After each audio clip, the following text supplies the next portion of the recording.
자, 여러분 안녕하세요. 경제학 원론의 바이블 이준구 이창용 교수님의 교재로 함께 풀어보는 게임 이론 시간입니다. 세상은요, 사실 거대한 게임판 같아요. 오늘 우리는 그 게임의 규칙을 배우는 첫걸음을 떼려고 합니다. 복잡해 보이는 세상의 숨겨진 구조를 꿰뚫어보는 아주 강력한 도구, 게임 이론의 세계로 저와 함께 떠나보시죠. 준비되셨나요? 자, 이 그림 한번 보실까요? 17세기 프랑스 화가 드라투르의 작품인데요. 카드 게임에 아주 그냥 푹 빠져 있죠.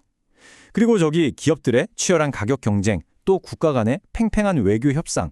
이 세 가지가 전혀 달라 보이지만 사실 본질은 똑같습니다. 전부 다 게임이라는 거죠.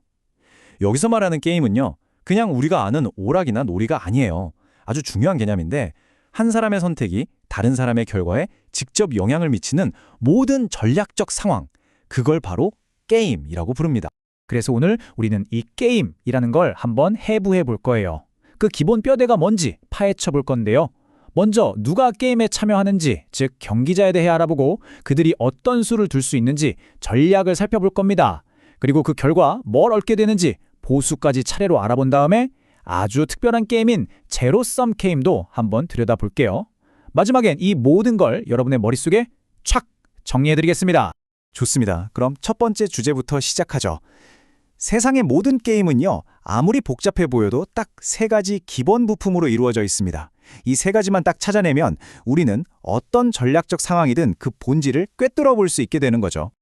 그 첫 번째 열쇠가 바로 경기자를 알아내는 겁니다. 이 게임판 위에서 실제로 말을 움직이는 주인공들이 도대체 누구냐? 이것부터 파악해야겠죠. 게임 이론에서 경기자, 영어로 플레이어라고 하죠. 이건 아주 간단해요. 게임에 참여하는 모든 의사결정자를 말합니다.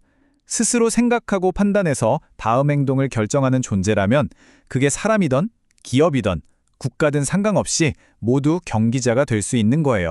자, 구체적인 예를 들어볼까요? 우리 동네에 커피숍이 딱 두 개가 치열하게 경쟁하고 있어요. 이 게임의 경기자는 누구일까요? 아마 다들 에이, 당연히 두 커피숍 사장님들이죠? 라고 생각하실 거예요. 맞습니다. 그분들이 핵심 경기자죠. 그런데 거기서 멈추면 게임을 반만 보는 겁니다. 또 누가 있을까요? 그렇죠. 바로 오늘은 A 카페 갈까? B 카페 갈까? 고민하는 손님들. 이 손님들도 이 게임에 엄청난 영향을 미치는 아주 중요한 경기자가 될 수 있다는 거죠. 바로 그거예요. 이 슬라이드에 나오는 것처럼 마트에서 뭘 살지 고민하는 소비자부터 신제품을 두고 경쟁하는 애플과 삼성 같은 기업, 무역협상 테이블에 마주 앉은 국가대표들, 그리고 선거에서 한 표라도 더 얻으려는 정치인까지 자신의 이익을 위해서 전략적인 결정을 내리는 존재라면 모두가 경기자가 될 수 있습니다. 자, 경기자가 누군지 파악했어요. 그럼 자연스럽게 다음 질문으로 넘어가야죠. 그래서 이 선수들이 뭘 할 수 있는데 이게 바로 두 번째 핵심 요소, 전략을 분석하는 단계입니다.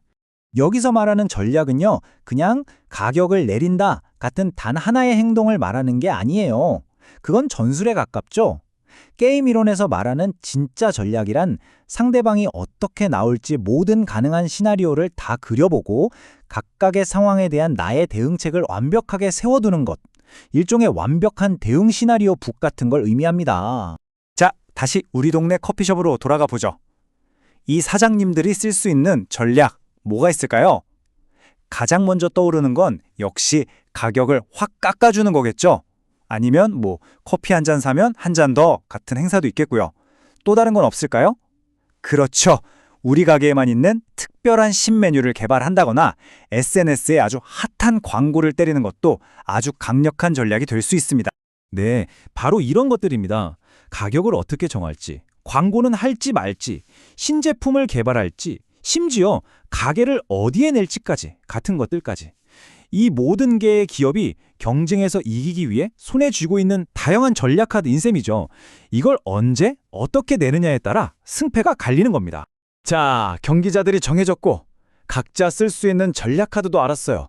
그리고 드디어 각자 카드를 딱 냈습니다. 그럼 이제 뭐가 남았죠? 그렇죠. 결과 발표 시간, 최종 성적표를 받아봐야죠. 경제학에서는 이걸 보수, 영어로는 페이오프라고 부릅니다. 바로 세 번째 핵심 요소입니다. 보수라는 건요, 각 경기자가 자기 선택과 상대방의 선택이 딱 조합되었을 때 최종적으로 얻게 되는 이득이나 만족감을 말해요. 기업한테는 당연히 이윤이 될 거고요.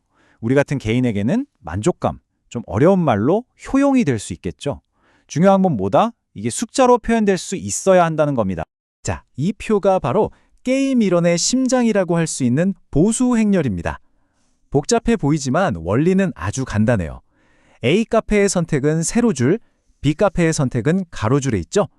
두 선택이 만나는 지점의 숫자가 바로 각자의 이익, 즉 보수입니다. 예를 들어 둘 다 가격을 유지하면 오른쪽 아래 칸이죠?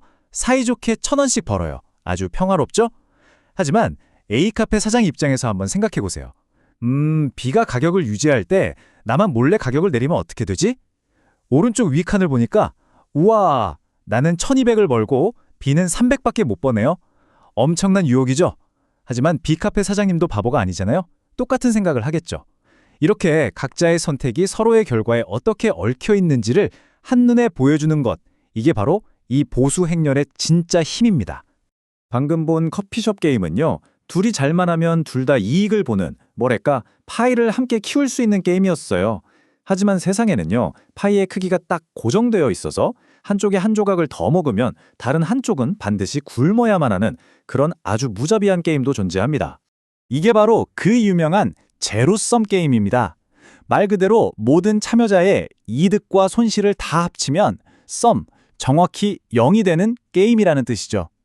내가 100을 얻으면 상대는 반드시 100을 잃게 되는 아주 냉혹한 승자 독식의 세계를 말하는 겁니다. 이 두 그림을 보면 차이가 명확하게 보이죠. 왼쪽처럼 정해진 피자를 두고 싸우는 게 바로 제로섬 게임입니다. 포커나 체스가 딱 그렇죠. 하지만 오른쪽을 보세요. 함께 씨앗을 심어서 더 큰 열매를, 더 큰 파이를 만들잖아요. 이게 바로 논 제로섬 게임입니다. 사실 커피숍 경쟁이나 자유무역 같은 대부분의 경제활동은 바로 여기에 속해요.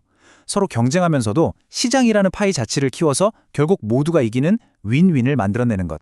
이게 바로 우리가 경제학에서 게임 이론을 배우는 가장 중요한 이유 중 하나입니다. 자, 그럼 오늘 배운 내용들을 마지막으로 한번 정리해 보겠습니다.